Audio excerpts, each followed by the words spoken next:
बिस्मिल्लाहिर्रहमानिर्रहीम। आज मैं आपको बनाना सिखा रही हूँ ऑरेंज स्क्वैश। और ये बहुत मज़े का बनता है। इसमें मैं आपको इसको प्रिजर्व करने का भी तरीका बताऊंगी कि आप 1 साल तक आप इसको कैसे रख सकते हैं, सेव रख सकते हैं। और इसमें कुछ टिप्स भी बताऊंगी जिसको आपने लाजमी फॉलो करना है, वरना ये जूस ख़राब हो सकता है।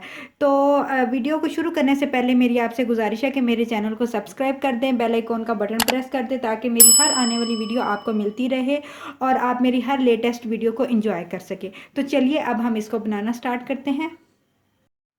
ऑरेंज का स्क्वैश बनाने के लिए हमें किन किन इंग्रेडिएंट की ज़रूरत है तो नोट कर लीजिए। मैंने 6 अदद ऑरेंजेस लिए हैं। ये आपने वो वाले ऑरेंज लेने हैं जो बाज़ार में जो खट्टे वाले मिलते हैं ना, छोटे साइज़ के, जिसका जूस निकलता है, जिसका हम जूस पीते हैं, वो वाले आपने ऑरेंज लेने हैं।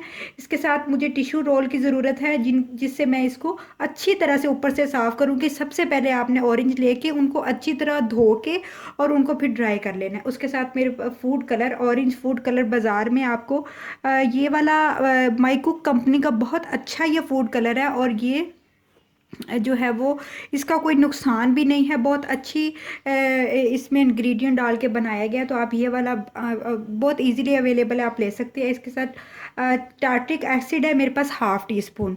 अगर आप टार्ट्रिक एसिड यूज़ नहीं करना चाहते तो आप इसके अंदर लेमन का जूस ऐड कर लेंगे। सिर्फ हम इसलिए डालते हैं कि ये ज़्यादा देर तक रह सके। और ये जो ऑरेंज का स्क्वैश होता है, अगर आप इसको 1 साल के लिए रखना चाहते हैं ज़्यादा सारा बना के, तो आपने इसका रेशो क्या रखना है कि जितने आपका ऑरेंज जूस निकले और उतनी ही आपने इसमें चीनी ऐड करनी है। और अगर फ़र्ज़ करें कि आपका 5 किलो ऑरेंज जूस है तो उसके अंदर आपने 5 किलो या 4 किलो चीनी ऐड कर दे, क्योंकि बाद में फिर आपको ऊपर से डालने की ज़रूरत नहीं पड़ेगी। और फूड कलर भी आप अपनी मर्ज़ी से कम या ज़्यादा भी डाल सकते हैं, क्योंकि ऑरेंज का कलर भी बहुत अच्छा ऑरेंज से निकलता है। और टार्ट्रिक एसिड आप उसके अंदर 100 ग्राम डालेंगे। और बाज़ार से एक मिलता है जो कि हम जैम और ऐसी प्रोडक्ट, चटनियाँ वगैरह में प्रिजर्व करने के लिए वो दवाई मिलती है। और वो दवाई, उसका नाम होता है पोटाशियम बीटा सल्फेट। और उसका रेशो क्या होता है वो, अगर आप कोशिश करें कि कोई भी चीज़ बनाएं उसको कम देर के लिए इस्तेमाल में लाएं। लेकिन अगर आप उसको ज़्यादा देर के लिए रखना चाहते हैं, कि अगर आप 1 साल या 5 माह के लिए स्क्वैश को रखना चाहते हैं, तो वो आपने 5 किलो के अंदर ½ टी स्पून का भी आधा चम्मच डालना है। मैं आपको टीस्पून दिखा के भी आपको अंदाज़ा हो जाएगा। वो आपने मेडिसन 5 किलो जूस के अंदर इतनी ऐड करनी है।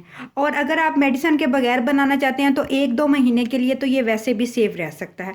तो चलिए अब हम इसको बनाना स्टार्ट करते हैं। जूस को बनाते वक्त चंद एक एहतियात हैं जो आप नोट कर लें। पहली एहतियात ये है कि आपने इसको अच्छा सा वॉश करके यूज़ करना है और इसको टिश्यू पेपर के साथ इस तरह साफ़ करते रहना है। और दूसरी एहतियात ये है कि आपने इसमें जौन सा भी बर्तन इस्तेमाल करना है वो सारा स्टील का इस्तेमाल करना है। उससे क्या होता है कि जूस के अंदर आपको पता है बहुत ज़्यादा कैल्शियम ऑरेंजेस में ऑलरेडी डाला जाता है, तो जिससे वो, अगर आप कोई और बर्तन यूज़ करेंगे तो इसका कैल्शियम जो है वो ज़ाया हो जाएगा। स्टील की आपने नाइफ़ यूज़ करनी है, स्टील की परात, स्टील का, जिसमें आपने इसको मिक्स करना है। डोल या इस तरह की चीज़ें इस्तेमाल करनी है। अच्छी तरह से आपने इसको इस तरह से साफ़ कर लेना है, बिल्कुल ड्राई कर लेना है। और उसके बाद हम इनको काट लेंगे। और जब इसका जूस निकालना है तो जूस भी आपने उस वाले यानी मशीन में निकालना है। एक तो हैंड वाली मशीन होती है, वो तो बेस्ट है, सबसे बेस्ट है। और अगर आपके पास वो मौजूद नहीं है तो जो ग्राइंडर जूस ब्लेंडर वाली मशीन होती है उसमें आपने नहीं निकालना। उससे क्या होगा कि इसका जो बीज है उसका भी जूस वो अंदर ग्राइंड हो जाएगा और वो कड़वापन आएगा। तो मैं आपको दिखाती हूँ कि कौन सी दूसरी मशीन, अगर आप उससे निकालना चाहते हैं तो उससे आप इसका निकाल सकते हैं। तो चलिए अब इसका जूस निकालते हैं। मोस्टली लोगों के घर में ऐसी मशीन मौजूद होती है, तो ये वाली मशीन भी बेस्ट है। अगर आप इसमें भी आपका जो ये वाला, इसका जो बीज का जो है ना वो जूस नहीं निकलेगा, वो ग्राइंड नहीं होगा। तो इस तरह की मशीन अगर हो वो भी बेस्ट है, और अगर हाथ वाली मशीन हो तो वो द बेस्ट है। तो चलिए अब हम इसको स्टार्ट करते हैं और हम इसका जूस निकालते हैं।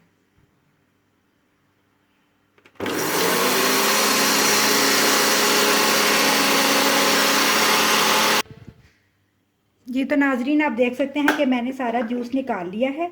और अब ये देखें कि इसके बीज और अलग हो गए हैं, इसका पल्प और जूस इसके अंदर चला गया। लेकिन फिर भी मैं इसको दोबारा से एक दफ़ा स्टेन करूँगी ताकि जो कुछ कसर बाकी रह गई हो वो सारी इसमें पूरी हो जाए। तो अच्छी तरह से मैं इसको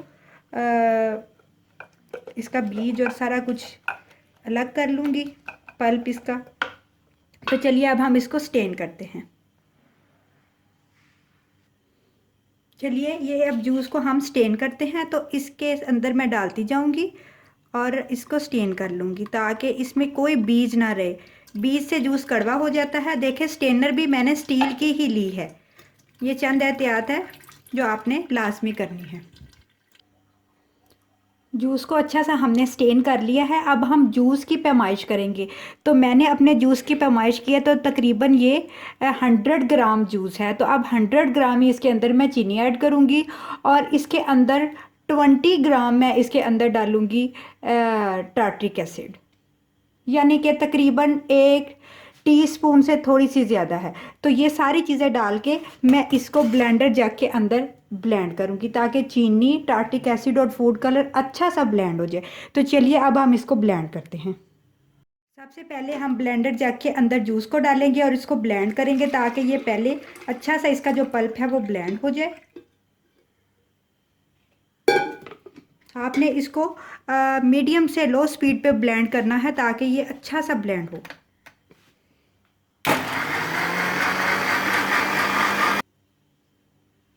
और इसका जो जूस था वो अच्छा सा ब्लेंड हो चुका है। तो अब हम इसके अंदर चीनी ऐड करेंगे। 100 ग्राम मैं इसके अंदर चीनी ऐड कर रही हूँ। इसके साथ हाफ टी स्पून मैं इसके अंदर फूड कलर ऐड कर रही हूँ, ऑरेंज कलर।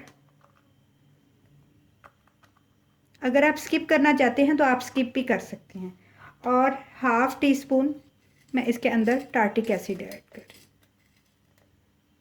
हूँ। और अब इसको लो स्पीड पे तकरीबन 5 मिनट ब्लेंड करूँगी ताकि चीनी और तमाम चीज़ें अच्छी सी ब्लेंड हो जाए। अगर आप इसके अंदर मेडिसिन यूज़ करें यानी कि पोटाशियम बीटा सल्फेट जो मैंने आपको मकदार बताई, इसकी इतने जूस के अंदर तो नहीं डालने की ज़रूरत है। तो आप बनाएंगे और फिर इसको 2 दिन में इस्तेमाल कर लेंगे। तो अगर आप ज़्यादा बना रहे हैं तो उसमें तो मेडिसिन बनाने के बाद आपने 15 दिन तक जूस को यूज़ नहीं करना। 15 दिन आपने इसको जो बॉटल्स होती हैं अच्छी सी बाज़ार से साफ़ सुथरी ख़रीद लें, उनको अच्छा सा वॉश कर लें, ड्राई कर लें और फिर उसके अंदर डाल के आप इसको बाहर रख दें। और जब गर्मी आए तो आप इसको फ्रीज़र में या फ्रिज में रख सकते हैं। तो आपने 15 दिन तक इसको यूज़ नहीं करना। अगर आप मेडिसिन के बगैर बना रहे हैं तो आप इसको फ़ौरन ही यूज़ कर सकते हैं। कुछ लोग इसको पका के जूस को बनाते हैं, उससे जूस के विटामिन सब ज़ाया हो जाते हैं। इस तरह जूस का कुछ भी वेस्ट नहीं होता। तो चलिए अब हम इसको ब्लेंड करते हैं। हमारा जो ऑरेंज स्क्वैश है वो अच्छा सा ब्लेंड हो चुका है। और अब मैं इसको शीशे के इस जग में निकाल रही हूँ। इसको मैं फिर फ्रिज में रख दूँगी और जब मुझे ज़रूरत होगी मैं पानी के अंदर डालूँगी, मिक्स करूँगी और इसको इस्तेमाल करूँगी। आप देख सकते हैं कितना अच्छा सा इसका कलर आया है। तो चलिए अब हम इसको शीशे में डालते हैं। आप इसको शीशे की एयर टाइट बॉटल में भी डाल के रख सकते हैं, किसी जग में भी डाल के रख सकते हैं और आप प्लास्टिक की बॉटल में भी आप इसको रख सकते हैं। लेकिन तमाम चीज़ें आपकी यूज़ होने के बाद ड्राई होनी चाहिए। जी तो नाजरीन जूस हमारा रेडी हो चुका है। मैंने चिल्ड वाटर लिया है। अब मैं इसके अंदर इसको ऐड करूँगी,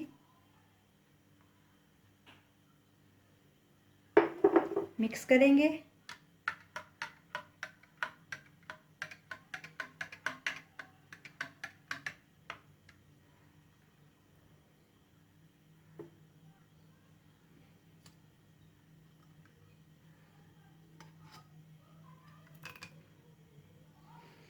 और मज़ेदार सा ऑरेंज जूस हमारा बिल्कुल रेडी है।